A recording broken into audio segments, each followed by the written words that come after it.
Bismillahirrahmanirrahim. Alhamdulillahi rabbil alamin. Wassalatu wassalamu ala rasuli rabbil alamin. Nabiyyina wa habibina wa qudwatina Muhammad ibn Abdullah wa ala alihi wa sahbihi wa man sar ala nahjihi wa ihtada bihadihi wa istanna bisunnati ila yaumiddin. Amma ba'du. Muslimin dan muslimat, para jemaah, para pelajar, para pencinta Al-Quran sekalian, Assalamualaikum warahmatullahi wabarakatuh. Alhamdulillah, syukur kita kepada Allah Azza wa Jalla kerana pada pagi ini 29 Januari 2022 kita dapat meneruskan pengajian kita dalam tafsir Suratul Sad. Surah Sad, surah yang ke-38, juzuk yang ke-23. Sambungan kita bermula ayat 4. Ayat 4 sehingga ayat 11. Ayat 4 sehingga ayat 11. Pada kali ini Allah SWT cerita kepada kita tentang sikap orang kafir, rasa ajaib, pelik dengan Nabi SAW. Macam mana Tuhan yang banyak-banyak nak jadi satu. Itu dia ajaib. Zaman tu bukan ada lagi sistem kompres ni, yang besar jadi kecil. Tapi kalau zaman hari ni dia jadi pelik. Tuhan yang banyak jadi satu. Apa Muhammad cakap? Dia tak pelik. Jadi ayat kita ni berkisah tentang hujah puak-puak kafir yang akhirnya bila mereka tak ada hujah, tuduhanlah yang paling relevan untuk nak jauhkan orang daripada Nabi SAW. Sebagaimana yang anda sebut dalam CD yang lepas, biasanya apabila surah-surah yang Allah mula dengan satu huruf, Sad, Qaf, jadi dia surah ini banyak berkait dengan membalah hujah puak-puak kafir. Lebih-lebih lagi surah Sad. Sad itu nama Sad. Sad makna menyekat. Kita dah senaraikan dalam CD yang lepas, ada 5 gangguan ataupun sekatan yang dibuat oleh orang kafir terhadap dakwah Nabi sallallahu alaihi wasallam. Baik para jemaah sekalian, kita baca dulu ayat, kemudian kita pergi kepada huraiannya insya-Allah. Bagi jemaah yang ada tafsir pimpinan Ar-Rahman, ayat kita ni bermula di muka surat 986. Ini edisi Jawi. Yang ada edisi lain cari je dia punya ayat. أعوذ بالله السميع العليم من الشيطان الرجيم وعجبوا أن جاءهم منذر منهم وقال الكافرون هذا ساحر كذاب أجعل الآلهة إلها واحدا إن هذا لشيء عجاب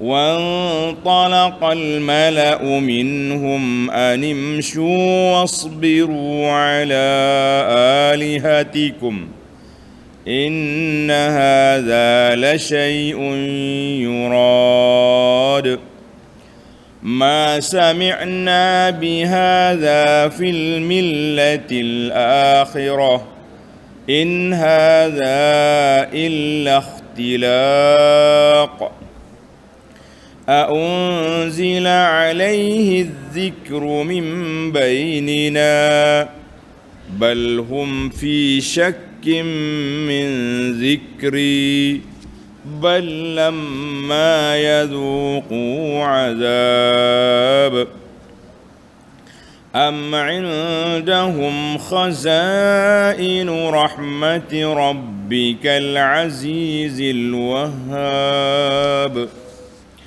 أم لهم ملك السماوات والأرض وما بينهما فليرتقوا في الأسباب جند ما هنالك مهزوم من الأحزاب.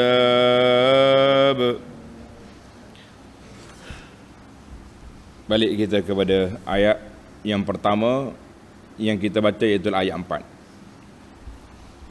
Wa'ajibu an ja'ahum munzirum minhum, dan mereka yang mengingkari kerasulan Nabi Muhammad sallallahu alaihi wasallam merasa hairan, rasa ajaib, rasa pelik.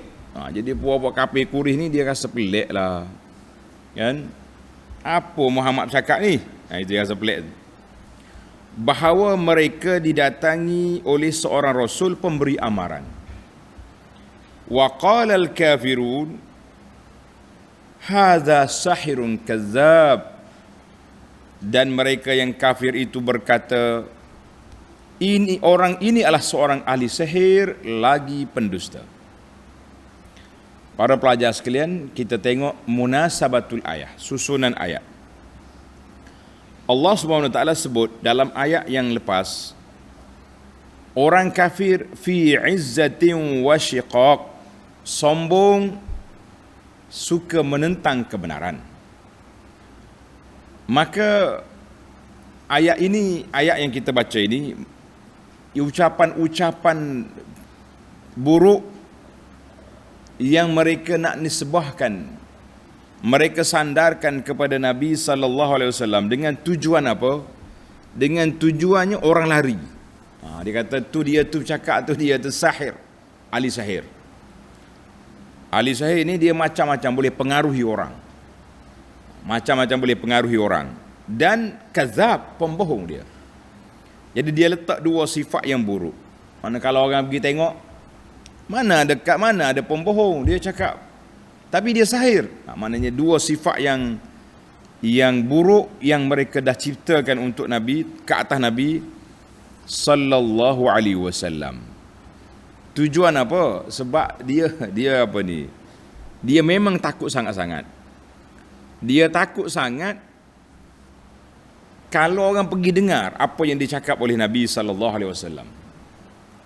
Kenapa dia takut? Sebab bahasa Nabi fasih.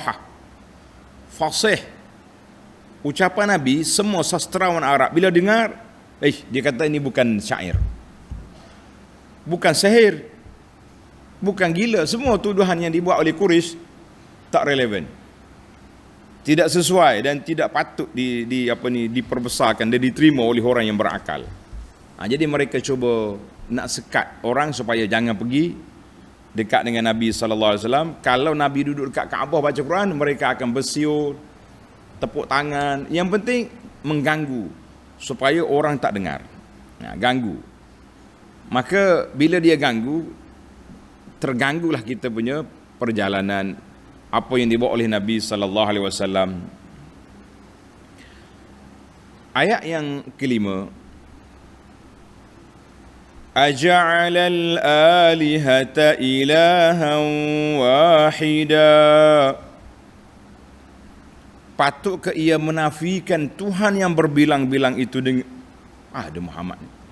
Dekat Kaabah saja, dipacak dekat Kaabah berhala 360 ketul berhala ada. Itu yang dekat Kaabah, yang di rumah masing-masing berapa ada? Orang tanya, ada sahabat yang masuk Islam, dia kata berapa ada berhala, berapa Tuhanmu? 7 dia cakap. 7. 7 Tuhan ada. Macam-macam benda dia buat, dengan kayu, dengan batu.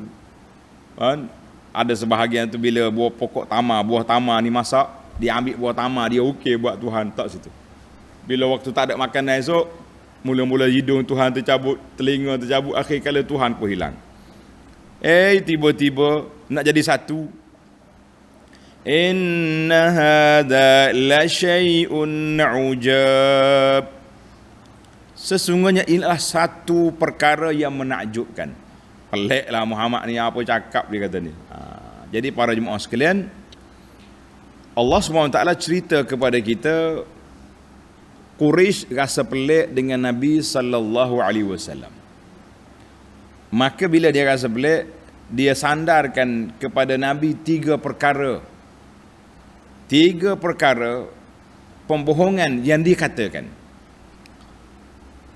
dan akan dijawab oleh Allah Azza wa Jalla dalam ayat ini. Tanda yang pertama, ma yata'allaqu bil ilahiyah, perkara yang berkait dengan ketuhanan.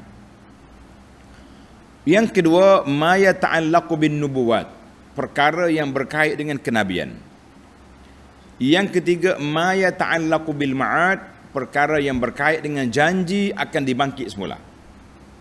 Jadi tiga perkara ni kalau kita tengok dalam dakwah Nabi sallallahu alaihi wasallam dalam ayat-ayat makkiyah. Ni anak-anak pelajar tolong ingat.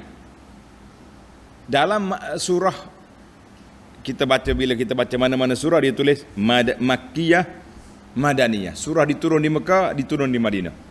Jadi ayat-ayat makkiyah biasanya ayat yang berkait dengan hujah tentang Allah, Nabi dan al-ma'ad, bangkit semula.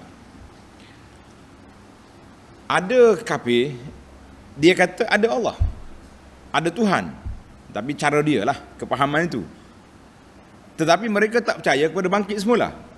Mana dia tak ambil separuh, tak ambil separuh. Baik, kita nak jawab yang pertama dulu. Jawapan yang pertama kepada mereka iaitulah mereka mengatakan Nabi ini tak betul dalam bab ketuhanan. Aja'alal alihata ilahan wahidan. Tengok tafsir. Ayat muruna, adakah Muhammad ini nak ajar kita supaya meninggalkan ibadat kepada Tuhan-Tuhan semua sekali dan hanya berpada dengan Tuhan yang satu? Ini satu benda yang pelik. Inna hadzal amr, arahan ini adalah satu perkara yang ajaib, yang pelik, yang tak logik, yang tak masuk akal. Macam-macam dia punya hujah yang dikatakan. Itu yang pertama tentang ketuhanan. Tak logik, yang banyak-banyak jadi satu. Mana boleh. Yang kedua, cuba tengok yang kedua. Yang kedua tentang kenabian. Tengok ayat yang ke-6. وَانْطَلَقَ الْمَلَأُ مِنْهُمْ أَنِ امْشُوا وَاصْبِرُوا عَلَى آلِهَتِكُمْ. Bila dia tengok orang makin dengar dakwah Nabi sallallahu alaihi wasallam, makin ada yang datang direct betul depan Nabi, ada yang mencuri. Bila dengan Nabi baca Quran, dia mari hintai tengok. Dan pernah ketua Quraisy pergi berdepan dengan Nabi sallallahu alaihi wasallam, nak ajak Nabi, nak berunding. Nabi kata, "Mu dengar aku baca." Bila Nabi baca Quran, tersandar dia. Ini bukan bahasa sahir ni Muhammad ni. Jadi maka mereka bila dia bimbang, tengok ayat, "Wan talaqal mala'u minhum." Maka ketika itu keluarlah ketua-ketua. Al-mala'u dengan makna bos-bos. Wan talaqal ashraf wal kubara. Ketua-ketua, pembesar-pembesar, bangsawan-bangsawan dari kalangan mereka keluar memberi penerangan dengan berkata. Dia pergi apa? Pergi jumpa masyarakat awam. Dia kata, kamu semua, animshu wasbiru ala alihatikum. Jalan terus menurut cara penyembahan datuk nenek kamu.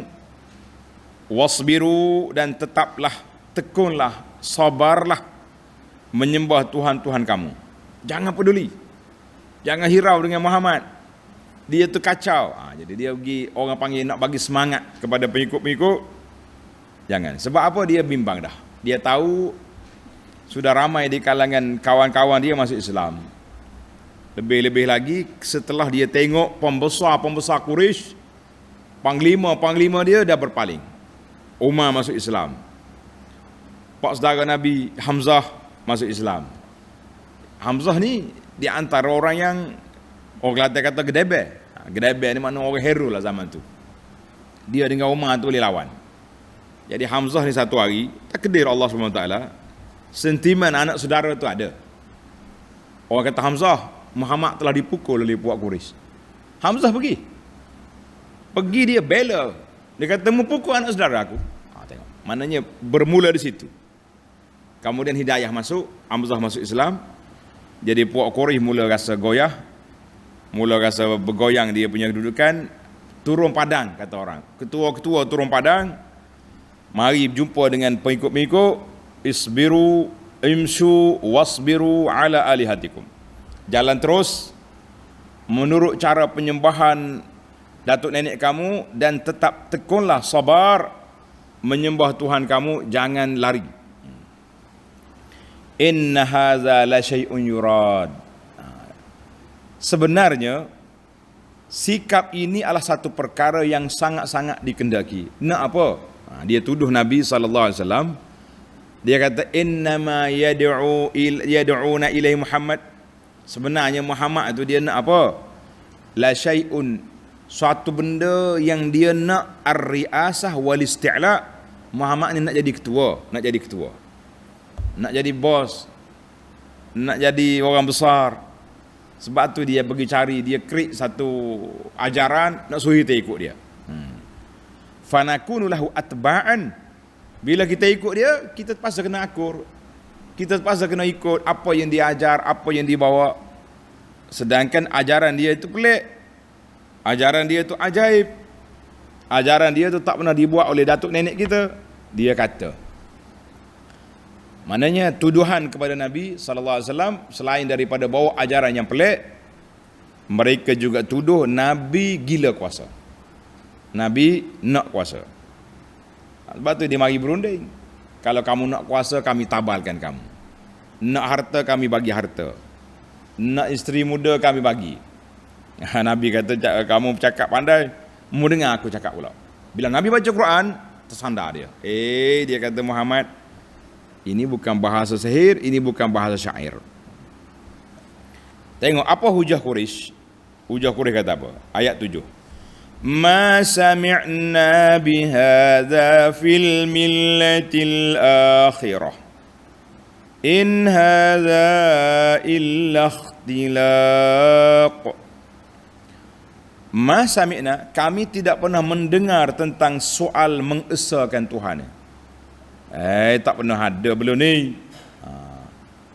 Ma sami'na. Itu tidak ada ajaran dalam agama terakhir. Apa dia agama terakhir? Tengok nota di bawah. Yakni agama Kristian. Dalam agama Kristian pun tak ajar satu macam ni. Dia ada 3 dalam satu. Tiba-tiba Muhammad ni lagi kecil. Daripada ratusan ribu Tuhan jadi 3. Kemudian ini pula jadi 1 pula. Ajaib Muhammad ni. Dia kata ajaran millatil akhir, agama yang terakhir, iaitulah Kristian. Sebab apa terakhir? Sebab selepas Nabi Isa tak ada lagi Nabi. Beza Nabi Isa dengan Nabi kita berapa tahun? Berapa? Pelajar-pelajar kena ingat tarikh. 500 tahun lebih kan beza. Nabi lahir pada tahun berapa? Semua orang tahu tahun gajah. Betul? Tahun gajah. Berapa tahun gajah? Tahun gajah ni bila? Berat dia kata ni. Saya pernah tanya orang tua-tua, pakcik beranak tahun bila? Dia kata, mak saya cakap tahun boh hari merah. Zaman dululah, tahun 40-an boh hari merah. Kata tahu. Tak tahu, mak kata hari merah. Dia kata, pakcik ni betul-betul tok ayah ni macam cerita tahun gajah. Tahun gajah tahu. Berapa tahun tak tahu. Pelajar-pelajar hari ni balik, lepas ni masuk library, pergi korek buku, tengok tahun gajah tu tahun berapa? 500 berapa? Esok jawab. Kan? Kalau tidak, kalau kita cakap je tak ingat pak tua. Kalau cari sendiri dia mudah ingat. Baik, tengok nota di bawah masih habis lagi. Kerana menurut ajaran Kristian yang telah rusak itu bahawa Tuhan itu berbilang-bilang. Tiba-tiba Muhammad, kita kata sallallahu alaihi wasallam, mari reka pula jadi satu. Dia kata in haza illa ikhtilaq. Dia kata ini semua ni rekaan Muhammad je ni. Tak ada apa orang dulu ajar, tidak ada pun orang dulu ajar. Macam mana? Baik. Dua sudah selesai. Allahu akbar. Yang mana mereka tolak tentang ketuhanan, tentang kenabian Nabi sallallahu alaihi wasallam, dituduh macam-macam. Dia tuduh Nabi kita gila kuasa pula. Tengok ayat ni. Ayat 8. A'unzila alaihi dzikru min bainina. Mereka berkata lagi, patutkah wahyu peringatan itu diturunkan kepada Muhammad? Padahal orang-orang yang lebih layak ada di antara kita. Orang kalau dah benci, dia tak akan sebut yang besar, yang baik. Mereka akan cari gelaran yang boleh di-attack supaya nampak rendah. Dia panggil Nabi SAW kepada bapa angkat dia, anak Ibnu Abi Kabsyah, pengembala kambing. Kenapa dia tak sebut Nabi cucu Abdul Muttalib?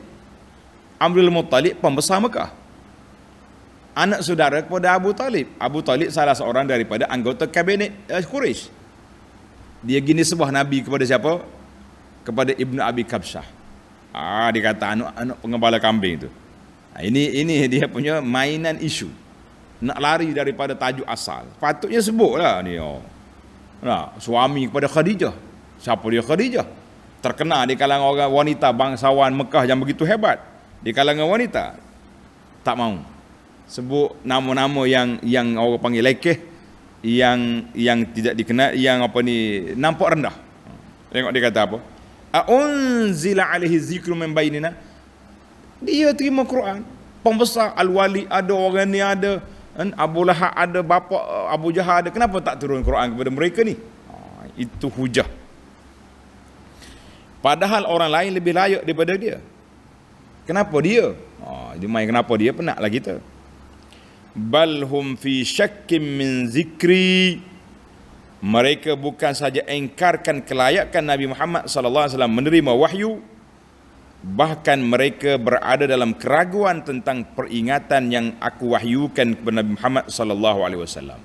Jadi Allah kata bukan saja dia tak terima Nabi sebagai penerima wahyu, bahkan Allah yang menurunkan wahyu juga mereka reject.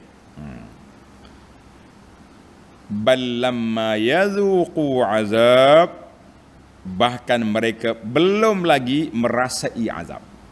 Tengok nota di bawah kata, yakni nota 15-18, yakni apabila mereka menderita azab sengsara pada hari akhirat kelak, akan hilanglah keraguan mereka dan akan mengakui kebenaran Al-Quran itu, tetapi pengakuan mereka itu sudah terlambat. Buat apa akhirat esok baru nak mengaku? Pada ketika itu yauma tublas sarair, hari didedahkan segala rahsia. Kita ni para jemaah sekalian, tak usah tunggu hari kiamat. Seorang manusia dekat nak mati, dia sudah nampak di mana hala tuju dia. Nampak. Orang yang beriman, malaikat datang saatul ihtidar, ketika itulah dia buka hijab, dia nampak di mana tempat dia akan pergi. Tempat kamu duduk, syurga. Maka ketika itu orang beriman minta nak mati. Nabi kata man ahabba liqa Allah, siapa dia suka nak berjumpa dengan Allah, Allah suka nak jumpa dia. Tapi orang kafir, na'udzubillah, bila ditunjuk tempat yang akan pergi neraka, dia tak mau mati. Ruh dia masuk dalam tubuh, terpaksa malaikat sentap keluar. Ketika itulah berlakunya pergelutan, bagaimana nak tarik keluar ruh yang tak mau keluar itu. Maka Nabi kata siapa dia tak mau jumpa Allah, Tuhan pun tak nak tengok dia. Itu ibaratnya. Maka ayat ini Allah kata bal lamma yadhuqu. Pelajar-pelajar ingat, kalau kita kata lamma, mana belum lagi. Lamma. Contohnya kalau kita tanya kawan, hal ja'a fulan, ada dah dia itu datang, kita kata lamma, belum lagi. Mana akan mari? Kalau kata la, nafi, boleh jadi tak mari terus. Itu perbezaan bahasa Arab, kan? Seni mengaji bahasa Arab ni cukup mendalam, lagi kita boleh faham, lagi kita rasa sedap. Karena itulah saya selalu ulang kalimah Ahlul Quran kata apa? Al-Quran ni ibarat seperti buah kurma, makin dikunyah makin terasa kemanisannya. Buah kurma yang mahal-mahal itulah, yang sedap kita beli sukari ke apa dia panggil ajwah, mahal tu. Lagi kita kalau ajwah ni kalau kita beli berapa ratus, harga 100 lebih, letak dalam beg tak bangun pun dia. Bangun pun tidak. Tapi kalau kita makan, kita kunyah dia, Allahu Akbar, terasa lazat, rasa manis, rasa lemak, macam-macam rasa ada.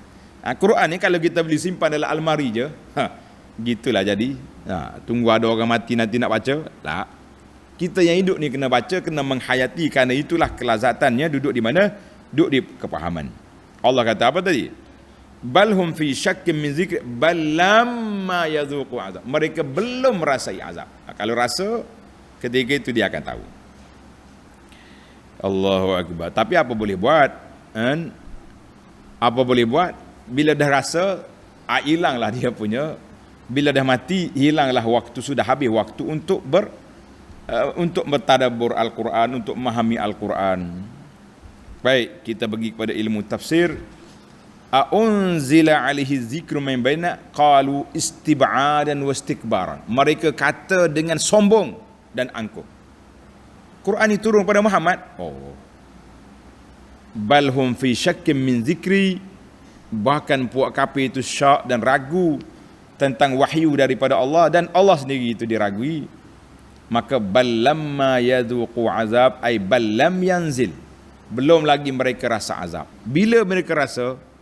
Paling awal mereka rasa bila Abu Jahal mati dalam peperangan Badar. Peperangan Badar bila berlaku? Pada Ramadan, 17 Ramadan tahun yang kedua Hijrah. Mana pelajar kita ni? Bila berlaku Badar? Ramadan tahun 2. Kena ingat.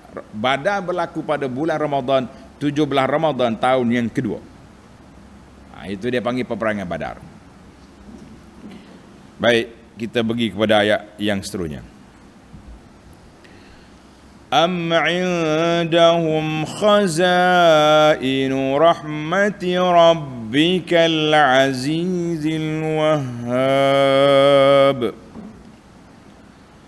Adakah di sisi mereka perbendaharaan rahmat Tuhanmu yang maha berkuasa, lagi yang amat melimpah pemberiannya? Allah tanya, atau kepuak kafir ni ada kunci gedung perbendaharaan? Tengok bawah nota 19, yakni jawatan Nabi itu ialah limpah kurnia daripada Allah yang diberikan kepada siapa yang dikehendakinya, dan tidak ada siapa pun dia boleh menyekatnya. Nak Abu Jahal, nak orang tu, nak orang ni, jangan duk cakap banyak. Anugerah Nabi ni Allah Ta'ala beri kepada siapa yang dikehendaki. Jadi untuk Nabi terakhir Allah Ta'ala beri kepada siapa? Beri kepada Nabi kita Muhammad sallallahu alaihi wasallam. Jadi tak ada siapa nak boleh sekat. Dalam surah An-Nisa, tanda surah An-Nisa ayat 53, ayat 54, am yahsudunan nasa ala ma atahumullahu min fadli. Adakah mana manusia ni hasad, dengki kepada orang yang Allah Ta'ala beri kepada mereka jawatan Nabi, jawatan Rasul, bagi Al-Quran. Faqad atayna ala Ibrahim al-kitaba wal hikmah wa atainahum mulkan aziman. Kami dah beri kepada Ibrahim dulu kitab, hikmah, penguasaan. Jadi mu jangan duduk cakap banyak. Siapa yang Allah Ta'ala nak beri, dia yang pilih. Bukan jawatan kuasa Quraisy yang pilih. Siapa yang layak menerima wahyu daripada Allah Azza wa Jalla. Maka ayat yang ke-10 Allah tanya lagi, am lahum mulkus samawati wal ardi wa ma bainahuma falyartaqu fil asbab. Atau adakah mereka memiliki langit dan bumi serta segala yang ada di antara keduanya? Kalau ada kekuasaan demikian, maka biarlah mereka naik mendaki ke langit menurut jalan-jalan yang membawa mereka ke situ untuk mentadbirkan seluruh alam. Jadi ayat ini Allah Ta'ala dia panggil istifham ingkari. Tuhan nak attack balik buat kapi ni, buat kapi muka milik langit dengan bumi. Rasa kuat sangat naik ya, gi atur sendiri perjalanan langit dengan bumi. Sudah tentulah jawapannya, tak ada siapa boleh jawab, kata kita ada kuasa. Di sini ayat yang terakhir dalam bincang kita ini, jundum ma hunalika mahzumum minal ahzab. Sebenarnya mereka hanyalah satu pasukan tentera dari kumpulan-kumpulan yang menentang kebenaran, dan pada suatu masa kelak tetap akan dikalahkan. Hari ini nampak kuat, nampak hero, kan? Nampak gedebe kata orang, tapi janji Allah SWT tetap bahawa mereka akan dikalahkan. Mereka akan dibinasakan oleh Allah Azza wa Jalla kepada orang yang menentang Nabi sallallahu alaihi wasallam. Baiklah para jemaah sekalian, tamatlah perbincangan kita tafsir ayat 4 sehingga 11 secara amat ringkas. Sebab kita ni kalau kita nak dia tafsir Quran ni satu ayat satu pagi pun boleh. Tapi kita nak dengar banyak lagi. Kita ada 6,000 ayat lebih. Biarlah kata orang jangan daripada tak dengar semua, kita dengar sebahagian daripadanya. Alhamdulillah. Baik para jemaah sekalian, sekarang kita berpindah kepada mengutip faedah. Al-fawaid at-tarbawiyah. Faedah dari sudut pendidikan dan juga faedah dari sudut al-ilmiyah dalam apa yang kita belajar ini. Faedah yang pertama, Allah tanya balik, aja'alal alihata ilahan wahida. Adakah Tuhan Muhammad nak jadikan Tuhan itu satu? Patut ke? Di sini ulama tadabbur kata wujubu taqdimil aham fi dakwah. Para pendakwah kena susun prioriti. Yang mana satu yang kita nak mula dalam gerak dakwah kita ni? Nabi SAW bermula dakwah dia dengan tauhid. Dengan tauhid. Mana pelajar ni? Berapa tahun Nabi berdakwah di Mekah?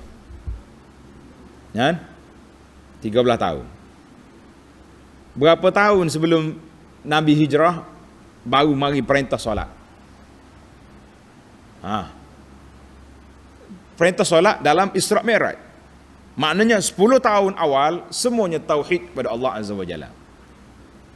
Di peringkat awal Nabi tak sebut salu, zaku, sum, tak ada. Solat je. Tu pun nak laksanakan solat dengan penuh cabaran. Kata orang penuh dengan onak dan duri. Nabi tengah solat dekat Kaabah, orang mari campak salah jazur, perut unta atas belakang Nabi sallallahu alaihi wasallam. Cukup dahsyat. Zakat, puasa belum ada. Bila ada? Bila ada kerajaan di Madinah, barulah zakat dan puasa itu disyariatkan, difardukan. Maknanya kita kena letak dakwah kita ni bermula dengan tauhid kepada Allah Azza wa Jalla. Nabi SAW ketika menghantar Sayyidina Muaz ke Yaman, Nabi kata apa? Ya Muaz, awal ma tad'uhum ilai. Awal-awal yang kamu nak panggil, nak dakwah orang ini kepada apa? Ila syahadati alla ilaha illallah wa anna Muhammad Rasulullah. Tapi jangan kata, kita dakwah tauhid saja tak solat. Itu je. Itu mengarut dalam model lagu tu. Maknanya kita kena letak agenda besar dalam hidup kita ni tauhid kepada Allah Azza wa Jalla. Itulah dia panggil uslub Al-Quran. Itu yang pertama. Yang kedua, faedah yang kedua, qauluhu ta'ala wan talaqal mala'u minhum. Tengok ayat 6. Jadi bila dia lawan hujah tak mampu, puak kafir mula kacau. Dia pun pergi, orang panggil turun padang lah. Dalam istilah orang sekarang ni turun padang. Pergi ke kampung-kampung, pergi mana-mana. Mula nak pergi bercakap tentang apa? Nak ajak orang supaya sabat, sabar, jangan mudah koyak dengan apa yang dibawa oleh Muhammad. Kita kata sallallahu alaihi wasallam, puak dia tak kata sallallahu tu, kita kena kata. Jadi puak kafir dia mula rasa terancam, turun padang. Pergilah, pergi kawal, pergi kontrol, pergi jaga rakyat dia supaya tidak ikut Nabi sallallahu alaihi wasallam. Siapa dia nak ikut Nabi, mereka akan diancam, akan macam-macam. Kalau kita tengok salah satu daripada strategi ini telah dimainkan oleh Abu Jahal dan geng-geng dia bila di saat Abu Talib nak mati. Ingat ada kita, waktu Abu Talib nak mati, Abu Jahal tunggu sini. Tukar shift kata orang. Nabi mari nak ajar Abu Talib mengucap, Abu Jahal dah ada. Nabi kata, ya ammi, qul la ilaha illallah. Pakcik, kata je la ilaha illallah. Suatu kalimah saya nak bawa hujah ini di hadapan Allah Azza wa Jalla. Nak bawa muka syurga. Abu Jahal jeling tengok. Abu Talib, mu nak ikut, nak tinggal ajaran Abdul Muttalib? Maknanya orang buat kafir ni dia akan istiqamah di atas agama syirik dia tu. Buat kerja. Habis apa yang kita nak belajar daripada ketekunan mereka ini? Jawabnya, kita orang Islam ini mesti mengajak manusia supaya berpegang dengan sunnah Nabi sallallahu alaihi wasallam. Sebagai ahlus sunnah wal jamaah, mesti kita jangan lari daripada landasan sunnah Nabi sallallahu alaihi wasallam. Yang ketiga, am indahum khazainu rahmati rabbikal azizil wahhab. Tengok ayat yang ke-9. Adakah di sisi mereka perbendaharaan rahmat Tuhanmu yang maha kuasa lagi amat melimpah pemberiannya? Am lahum mulkus samawati wal. Maka di ayat ini bahawa Allah Subhanahu wa taala bagi tahu manusia ni tak ada gedung, tak ada kuasa, tidak ada apa yang boleh kita nak sekat bila Tuhan nak beri. Kalau Tuhan nak beri, Tuhan tak beri, tak boleh pula kita nak dapat. Tak usah cakap lah kita besar mana, hebat mana pun, Tuhan nak bagi dapat. Tuhan tak bagi, tak akan dapat. Sebagaimana dalam hadis yang selalu kita baca selepas solat kita tu, kan? Dalam zikir kita ni, zikir perisai Muslim pun ada, dalam zikir pagi petang ada, kita baca Allahumma la mani'a lima a'taita wala mu'tiya. Ingat, wala mu'tiya. Ini bacaan ni bukan baca dengan mulut je. Kita kata, ya Allah, tidak ada siapa yang menghalang mana yang kau nak beri. Tak ada siapa boleh sekat. Tidak ada siapa boleh beri apa yang kau tak nak beri. Kalau kita mantapkan bacaan ini, insya-Allah banyak kes stres, depression, banyak lagi lah penyakit-penyakit yang atas dunia ini. Sampai termasuk dalam asnah ar-riqab kita ni. Sebab apa? Sebab kita terlupa yang beri, yang menghalang semua di bawah kuasa Allah Azza wa Jalla. Itu pentingnya ilmu al-imanu bil qada'i wal qadar. Beriman kepada qada dan qadar. Dalam hadis yang panjang ni, anak-anak kita ni kena hafal hadis ni. Hadis Ibnu Abbas. Hadis Ibnu Abbas ni, hadis Ibnu Abbas ni dia budak lagi.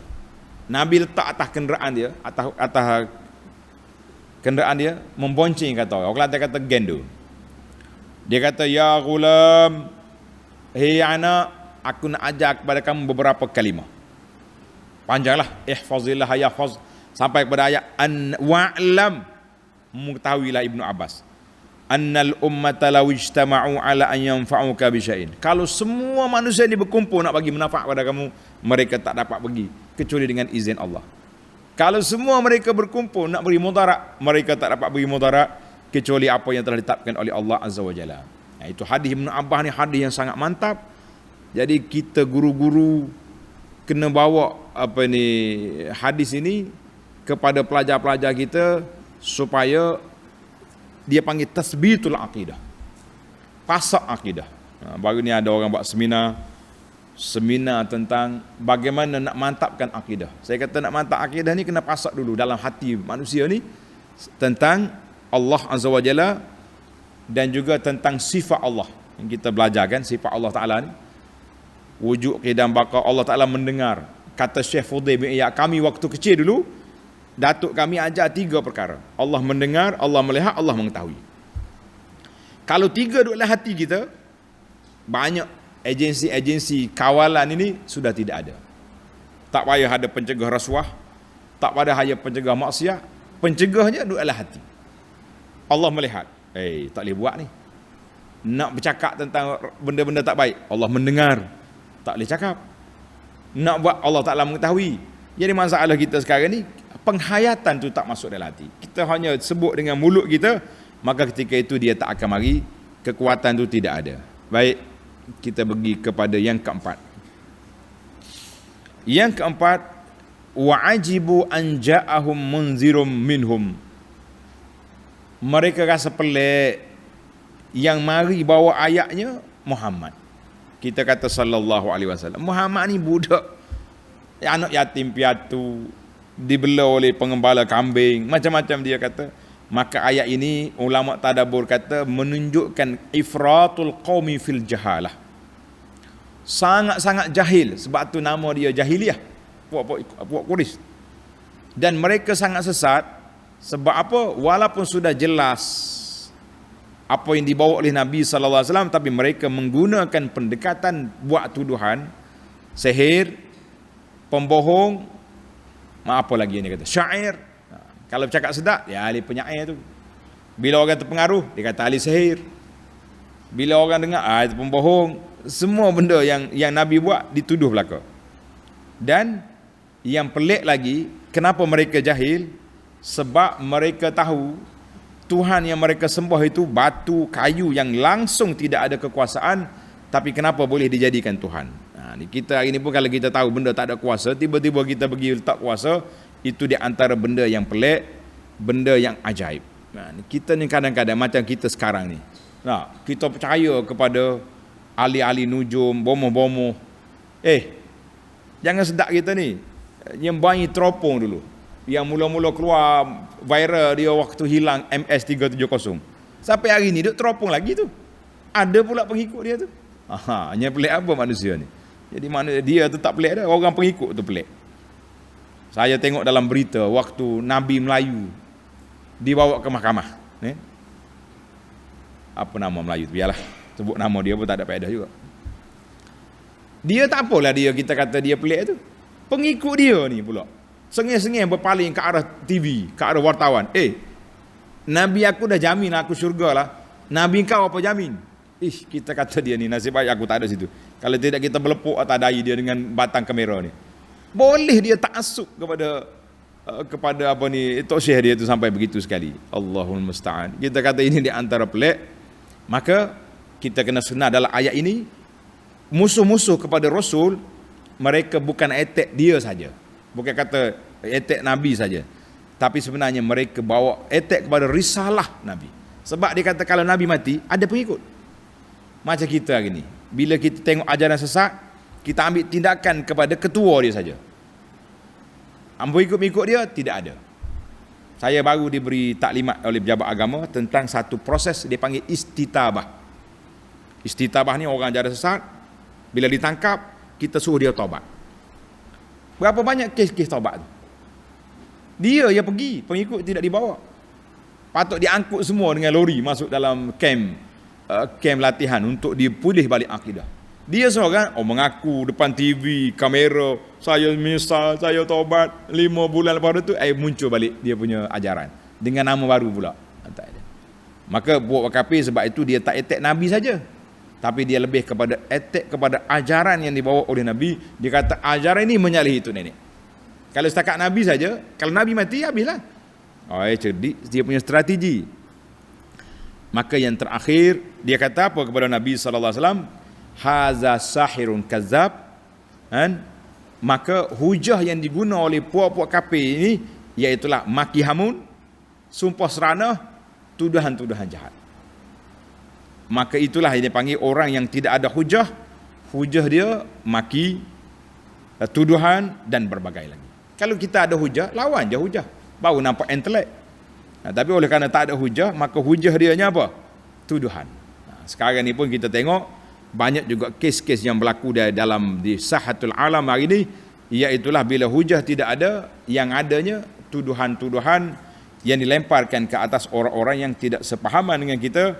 Itulah yang dikatakan strategi yang sama telah digunakan oleh Quraisy untuk menjauhkan manusia daripada ajaran Nabi sallallahu alaihi wasallam. Jadi alhamdulillah 5 perkara telah kita selesaikan yang dapat kita kutip dalam ayat 4 sehingga 11. Kalau nak banyak lagi, sebab tu di awal dulu kita buat 10, tapi oleh kerana masa sudah terhad, kita pun ambil 5 je lah. Alhamdulillah. Kata orang daripada tak ada, ma la yutraku kulluhu, ma la yudraku kulluhu, la yutraku kulluhu. Benda yang tak boleh buat semua, jangan tinggal semua. Jadi alhamdulillah tamatlah perbincangan ayat kita pada sesi ini. Subhanakallahumma wa bihamdika asyhadu an la ilaha illa anta astaghfiruka wa atubu ilaik. Wa sallallahu ala nabiyyina Muhammad wa ala alihi wa sahbihi ajma'in walhamdulillahi rabbil alamin.